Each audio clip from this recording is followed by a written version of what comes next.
everyone. Welcome to my channel, Tea Time Videos, and you are learning the basics of grammar with me. This is episode 43. So in my previous video, we discussed about the subject-verb agreement, which is one of the important aspects of sentence construction. So we'll continue the same today. This is part 2. So in a subject-verb agreement, when the subject is a pronoun, how do we write a verb or how do we use a verb in present tense? So pronouns basically have three persons. First person, I, which is a singular number, and we, which is a plural number. Then second person is you, and third person singular is he, she, it, and the plural number is they. So now when a subject is a first person pronoun, I and we, so if the verb is an auxiliary verb be, then how do we write the verb in present tense? Suppose we write I am and we are. But if the verb is an action word, then we write the verb in the base form without the suffix s. For example, if I say, I am a player. And if it is a subject we, then we say, we are students. And if it is not an auxiliary verb be, if it is an action word, how do we use? I read my lessons well, or we read our lessons well.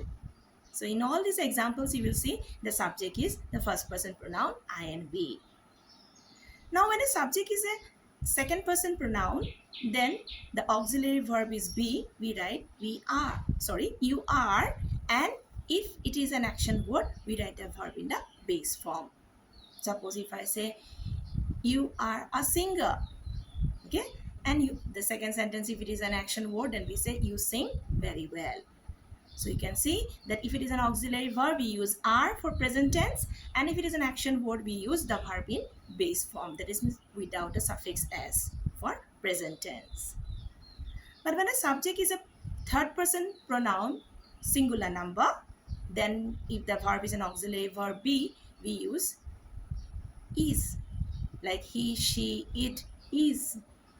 And if it is an action word, we write the action word in suffix s form for present tense. If I say he is a dancer, subject is he, so is used. The auxiliary verb is used for present tense. Or if I say an action word like he dances very well, so dance is the verb which is written in the suffix s form for present tense. But when a subject is a pronoun, third person pronoun, plural number, they, then the auxiliary verb is be, we write are, that is they are. But if it is an action word, then we use the verb in the base form, that is without the suffix s form. For example, if I say they are good in games, for present tense, are is used with the subject they. But if it is an action word, we use the action word in base form without the suffix s, like they play very well. So these are the things we have to keep in mind, that when we use the subject as a pronoun, any of the persons, we have to follow that a verb, if it is a be verb, we have to use the be verb in which form.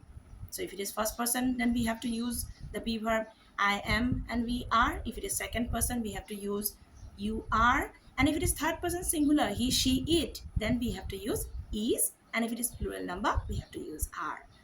But if the action word is if the verb is an action word, then we have to use the base form for the subject in first person, then even for the subject in second person. But if the subject is third person singular number pronoun, then we have to use the suffix s form.